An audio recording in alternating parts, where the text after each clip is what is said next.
All right, Chloe, well, thanks for being here with us today. Thanks for having me. This has been such a process.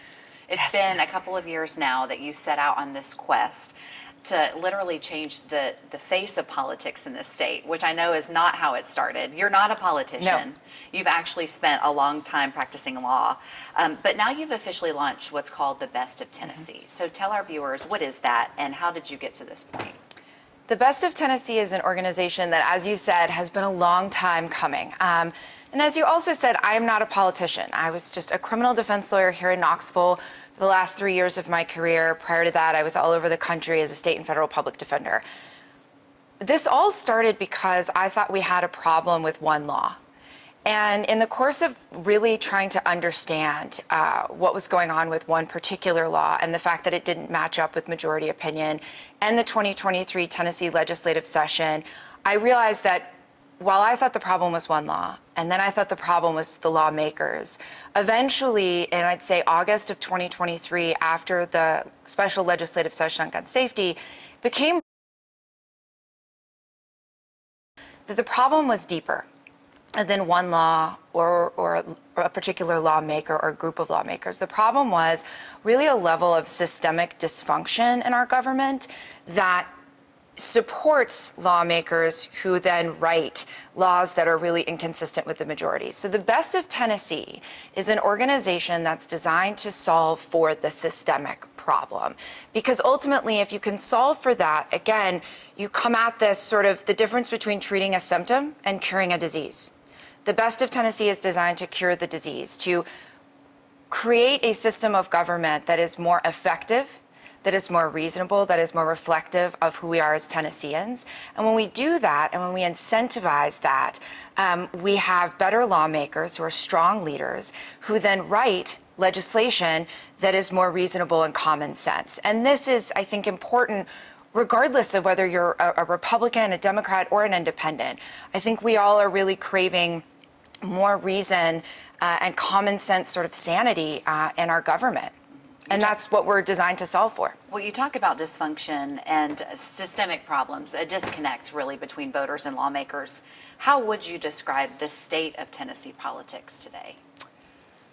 I think the state of Tennessee politics today has put an incredible premium on theatrics, on placating to a perceived base.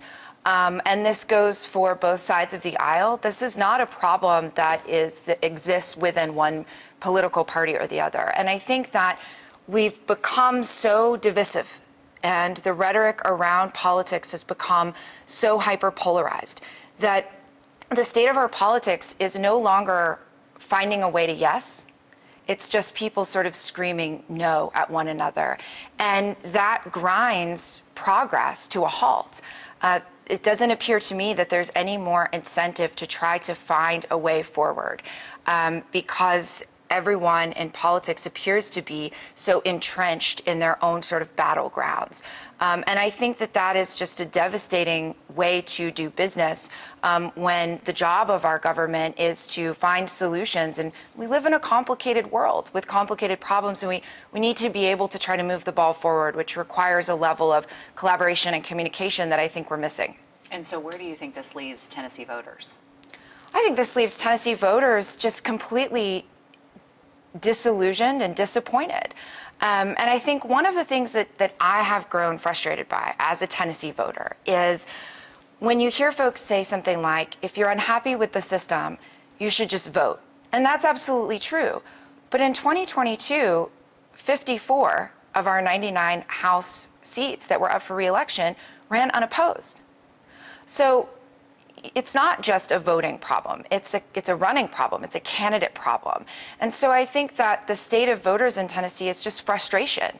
And I don't think this is just one party or the other. I think many of us feel, especially those in the middle, people whose views are complicated, who doesn't fit completely with one side or the other, I think we feel very disenfranchised and very left out of the conversation because it's formed in such a rigid way that it feels like there's no place for anyone in the middle. And that leaves folks not wanting to vote, and it leaves folks not wanting to run, which is reflective in the lack of competition that we see in our elections. Okay, so how does Best of Tennessee address everything we've just talked about? Yeah. And what distinguishes this from other organizations in Tennessee? So I've spent a couple of years and really the last year with a team trying to solve for this particular problem. And what makes the Best of Tennessee different is that we have an actionable plan to solve for this level of government dysfunction. And the way we intend to do this is sort of the way that you solve for any problem. You have to understand what caused it. So we look at this level of government dysfunction and have spent months and months, if not for me, years, trying to understand what led to this. And of course, there's myriad factors, but when you really kind of pull up 30,000 feet, we have evaluated that two primary causes resulted in this level of dysfunction. One is cultural, and one has to do with competition. In terms of cultural, we have a hyperpolarization of politics that really did not start last year or 2 years ago. This started around 2010. And what happened with the hyperpolarization of politics means conversations around issues are really dominated by the most rigid viewpoints. And it becomes very hateful and very toxic. And as a result of that culture becoming so full of rage and hate, most regular people in the middle just left. I mean, why would you want to participate in a system that is so utterly broken and just sort of despicable and full of hate? You don't. So those folks in the middle left due to the cultural hyperpolarization of politics. The other part of what caused this problem and has to do with those folks leaving sort of the political realm is a lack of competition. Competition breeds excellence. We rely on competition for our economy. We rely on competition. You want to watch the best basketball players in March Madness. Great competitors elevate one another. When you aren't running candidates and when you are not consistently challenging in the form of elections, there's no incentive for lawmakers to be better because competition is what solves for that. And so at the Best of Tennessee, we are committed to addressing both the cultural cause and the lack of competition. And the way we're going to do that is, on the one hand, we are going to mount an aggressive, sustained campaign to shift the culture around politics. The good news is that culture is made up of people, which means people can change it. And I think we're starting to see this already. We would just like to hasten the process so that there's less damage in the time it takes to engage in this shift. And the way we really want to go about shifting the culture is we're not a policy organization. We are not here to talk about ideology or policy. What we believe has been missing from the conversation around politics is a focus on strong leadership. This is a topic of conversation that we believe all of those folks in the middle will want to participate in. No one wants to get into a debate about policy and get into that sort of cul-de-sac of going round and round. But I think we believe, and we think folks will agree with us, that what we're missing from politics and from our government is strong leadership. And we define strong leadership as folks who exhibit characteristics of courage, character, communication, and collaboration. And we want to shift the culture by driving an aggressive and sustained campaign to remind folks that we need to reprioritize that analysis back into politics. Because at the end of the day, no matter what your views are, right or left, if you are the type of person who exhibits those characteristics, who shows an aptitude for strong leadership, you're going to be a better lawmaker. So we're going to shift the conversation using digital media, using social media, and really working diligently to drive that new way of talking and thinking about politics. And this isn't just sort of a woo-woo, let's change the culture type of, endeavor. There's a reason behind that. Because when you shift the culture, something really important happens. All those folks in the middle, those are the folks we need if we want to actually change who's in office. We bring them back. We shift the conversation so that we can bring all these folks back, not just as voters, but as potential candidates. And that brings us to the second part of the solution, which is increasing and cultivating competition. And so once you have developed a relationship with those folks in the center, you can then go into districts, and one of our strategies are twofold.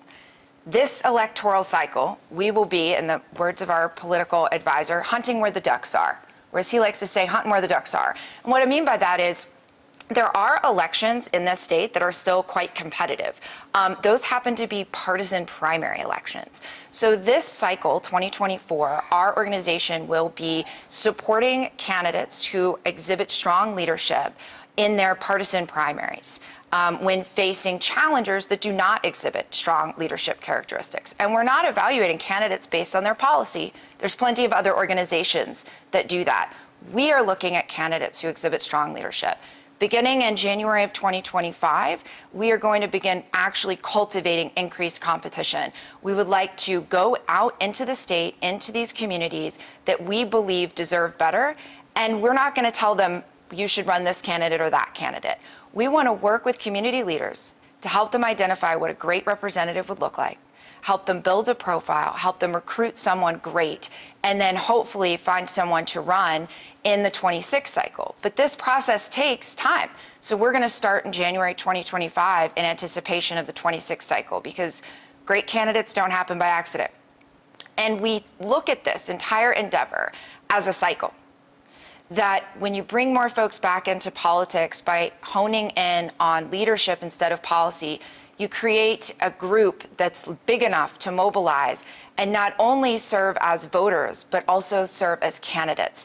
And that level of engagement is crucial to breaking the cycle of disengagement that we have now. It's a very long answer to your question, but I hope it was thorough. Well, and this is a long process, and it has been quite the evolution. And you've also had your fair share of critics. So you identify as a Democrat, but Best of Tennessee is nonpartisan. Mm-hmm. And you talk about that a lot. So how does Best of Tennessee, how will it make sure to represent both parties? I think I would encourage anyone who is curious about how we will do that to visit our website and to check out all of our press materials and learn who's on our board of directors. This is a nonpartisan project with a bipartisan leadership structure. What we are attempting to achieve transcends political party.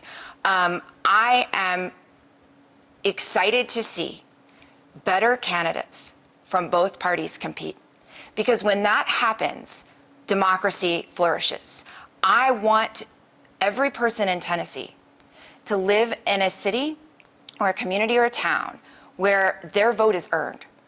Their vote is earned by the candidate of both parties, because the stronger the candidates are of each party, the better the system works. And so this is agreed upon by Republicans. This is agreed upon by Democrats, by independents.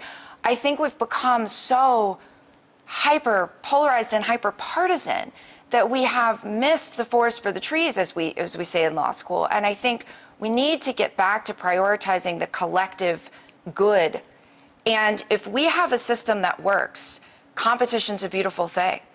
Let it roll. But we've got to have that competition to kind of right the ship. And so my personal politics are really entirely irrelevant to any of our mission and goal. And I think that's also what sets this apart from every other organization.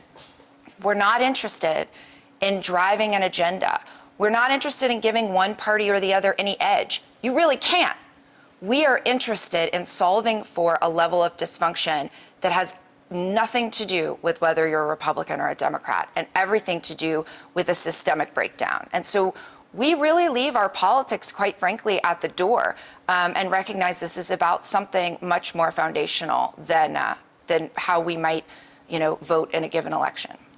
Now, when you start eyeing potential candidates, how do you go about distinguishing what a great political leader is and how they're consistent with democracy compared to one who is not? I think what you look for is, and one of the reasons that we spent a lot of time identifying those 4 values: character, courage, communication, and collaboration. And on our website, we really set forth why those 4 values were so important. And I think because those 4 values and those 4 character traits, when they are expressed in folks, elevate democracy. So what do I mean by that?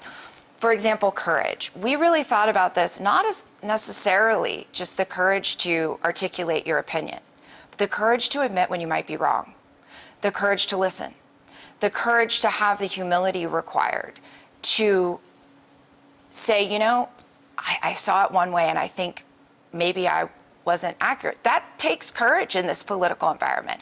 talk about character, strong character. That you have the capacity to stand up for your community and for the people that elected you and not fall into a cycle of perpetuating sort of a power struggle in Nashville. That takes character. And so when we look at potential candidates, I think you can look at folks' public lives and the way they've conducted themselves, and we look for folks who are, business leaders, parents, folks who are active in their community. And I think it's important also that our organization is not interested in perfection. Our entire country is a grand experiment. No one is perfect, but I think looking for folks who embrace those values and that you see in other areas of their lives and bringing that to Nashville is so crucial because those 4 values, communication, collaboration, you can't have a democracy unless you can communicate. And communication is not only talking, it's the ability to listen. It's actually driving a conversation instead of just shutting one down. And collaboration is sort of, I think in analogies because I'm a trial lawyer, and I think collaboration is sort of getting a ball down a court and passing it to get it there, right? You have to be able to rely on other people in government to help get you from one end to the other. And so we really think that looking for candidates and leaders, and there are many of them already in the General Assembly. I think this is also something that people tend to forget. We have some great lawmakers in our General Assembly right now. And our 2024 cycle, we intend to support, hopefully, some incumbents against challengers who are not strong leaders. And I think when you can elevate strong leadership, you find folks who embrace these qualities and characteristics, regardless of their political party, the entire system rises to the occasion. This week is an important qualifying deadline for both the State House and Senate. Is Best of Tennessee ready to announce who they will be supporting and what maybe districts you'll be targeting? Eventually we will, yes. So as you just mentioned, April 4th is the deadline to file to run as a candidate in the elections this cycle. There is a drop deadline of April 11th for folks who may change their mind or make a shift in their campaign. After the 11th, between the 4th and the 11th, we will be closely monitoring the races that are emerging. And then we hope eventually towards the end of the month to be able to know with precision which races we're getting involved in. And, so this cycle was a little different because we're playing a bit of defense in the sense that we are not starting our candidate recruitment until next year. And so we're really looking to see how these races emerge and really very much focusing in on the partisan primaries. So how do you find the right candidate without focusing on the political party? I think one of the things that we are preparing to do is going into communities and sitting down with a wide variety of community leaders. And this includes business leaders, this includes faith leaders, this includes parents. I have had more engagement in the political process from moms. I think we've seen that across the state over the last year. And I think that talking to folks who are active leaders in their community and saying, hey, what are you looking for? Set policy aside for a minute. What are you looking for in someone to represent your community? What does the ideal person look like? And starting from that conversation, instead of saying, what party does the ideal person belong to? What policy position does the ideal person take on X, Y, or Z issue? What is a great representative of this county or that county? What does that feel like to you? And so working backward almost and saying, okay, so this is really what might be a wonderful fit for this district. And then going to those leaders and saying next, who do you know who fits that description?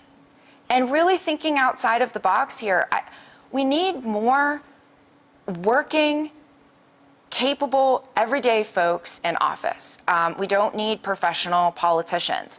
And I think the diversity of experience is critical. And, personally, I would love to see, more women working in our legislature. I'd love to see more people of color. I'd love to see more people of diverse lived experience because it really does elevate the conversations in a way that are that are crucial, but those are decisions for the communities themselves to make as to who they believe would be their best representative. And and I think it's also crucial to remember, while we're doing that process, we're still foot on the gas, assisting and shifting the culture, so that eventually, if there is a great candidate or a great potential candidate who says, I would love to run, but this environment's just too divisive, we can say, give us 6 more months, let us keep working.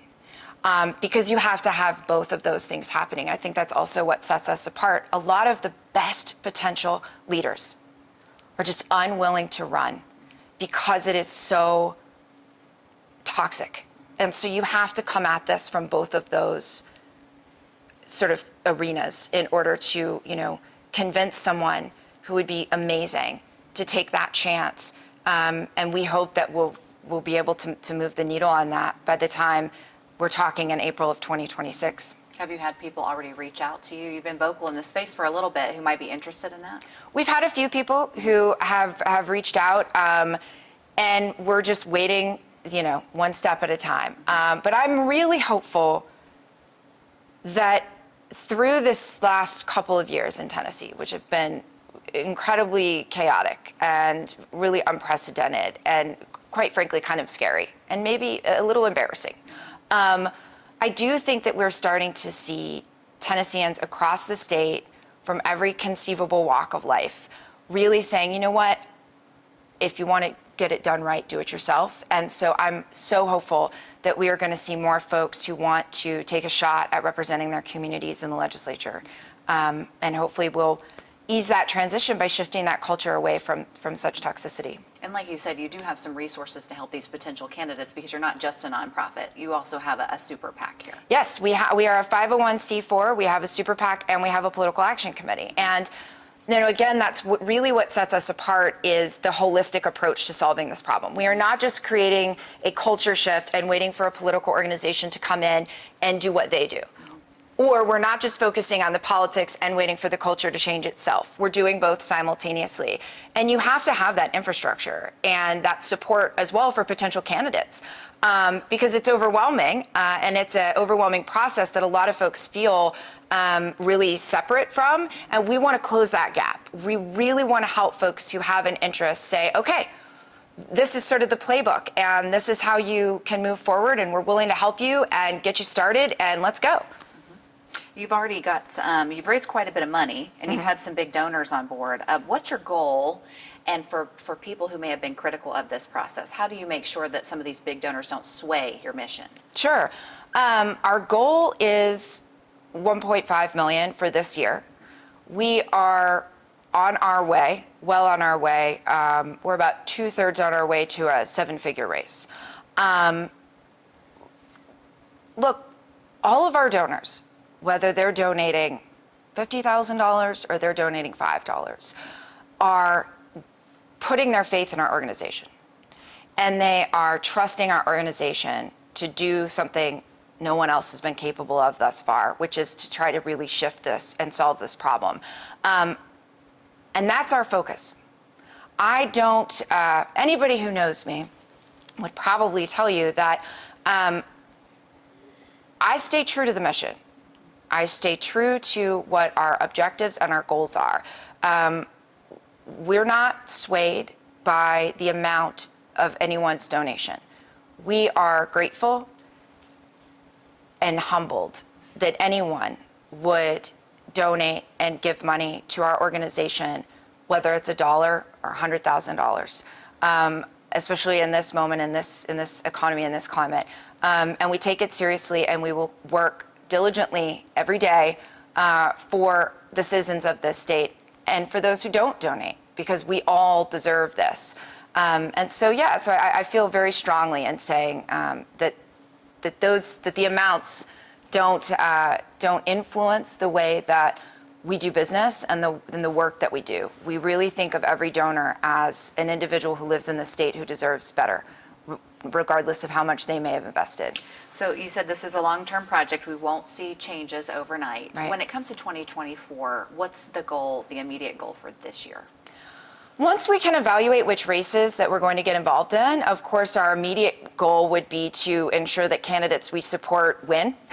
That would be a great proof of concept and a great show of what we're doing has been successful. And then I am also really excited to see the shift in voter turnout.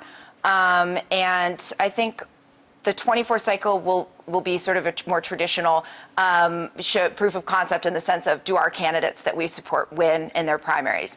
And then as we move forward, I think we will really begin to see over time incremental shifts and involvement. And I think a great barometer of our success is the number of contested races.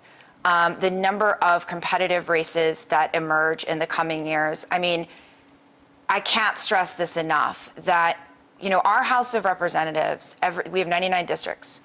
They are up for re-election every 2 years.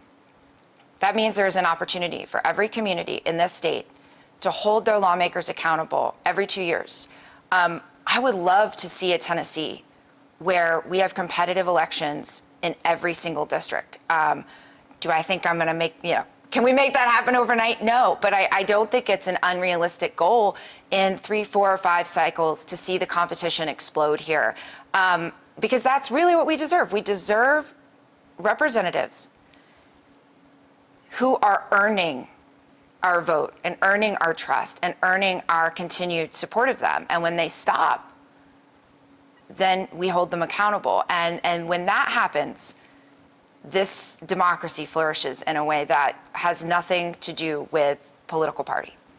And do you hope this serves as a model for other states maybe eyeing a project like this? Oh, absolutely. I mean, this is best of Tennessee. I'm a 5th generation Tennessean. I love this state. I'm not going anywhere. This is my home.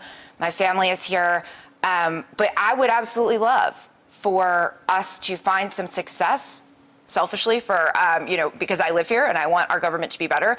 But if we can do this well, and if this can work here, a version of this can work just about anywhere. And I think it would be incredible, because I think what we are also seeing is state governments have a tremendous amount of power, and they make decisions about our everyday lives in ways that are very tangible and very real.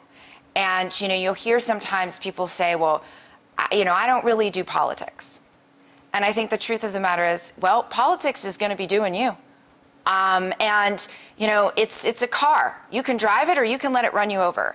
And I think that getting more people involved, getting more people invested, and really inspiring folks to take back what's rightfully theirs transcends. Maybe there will be a best of Texas one day or a best of Arkansas. I don't know. But I think it's a model that can work across the country. But you say now's the time. I mean, if we don't do anything, what do you think could be the result of that? I mean, look, historically, politics is a pendulum that swings, right? I think eventually the pendulum would swing back to a place of a little more reason and sanity. The question is how much carnage and how much economic destruction and how much instability will it take before that naturally happens? And I think if we don't get invested and involved and start to solve for this more systemic problem now, we won't be able to afford the time it takes for that pendulum to swing back naturally. And, Tennessee is an economic powerhouse. We are a place that folks want to move, that folks want to own businesses, they want to raise families, they want to work here.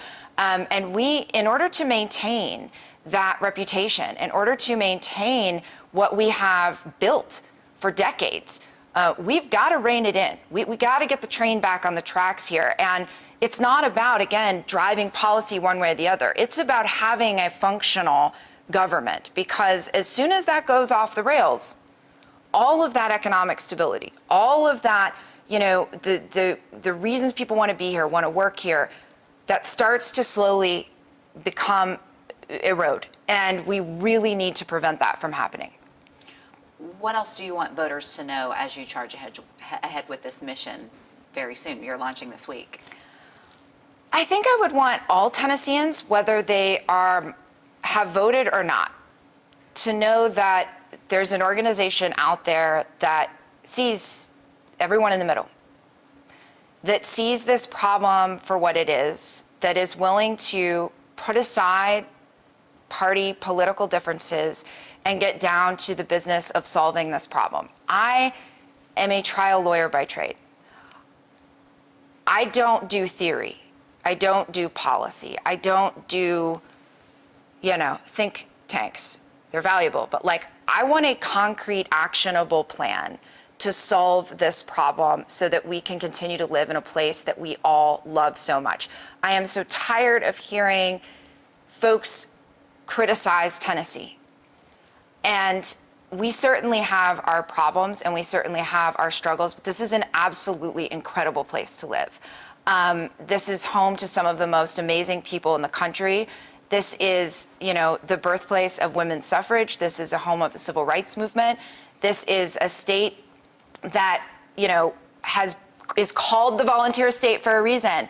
This is an amazing place, and I would hope that folks in Tennessee can recognize that our organization values Tennessee.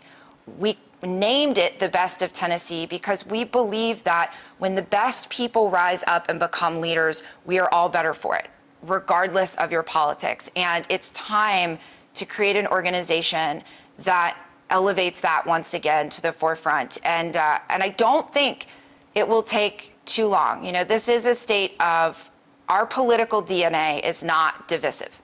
We are home to Bob Corker and Bill Haslam and Al Gore and Harold Ford Jr. and Phil Bredesen and Lamar Alexander. I mean, when you look back, we are a state that has elevated leadership from both parties that are strong, capable individuals who put the state of Tennessee first and who exhibit those characteristics of leadership, regardless of whether you like their policies or not.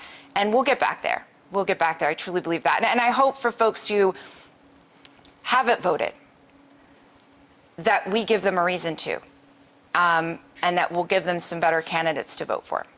Well, Chloe, thank you, and good luck to you on your mission. Where can Thank you. people go for more information? You can check out our website, bestoftn.us. You can follow us on Facebook and Instagram. I would encourage everybody to, as I say, look under the hood. We've put quite a bit of information online. Follow along, sign up for our newsletter, and we'll see you out there. All right. Great.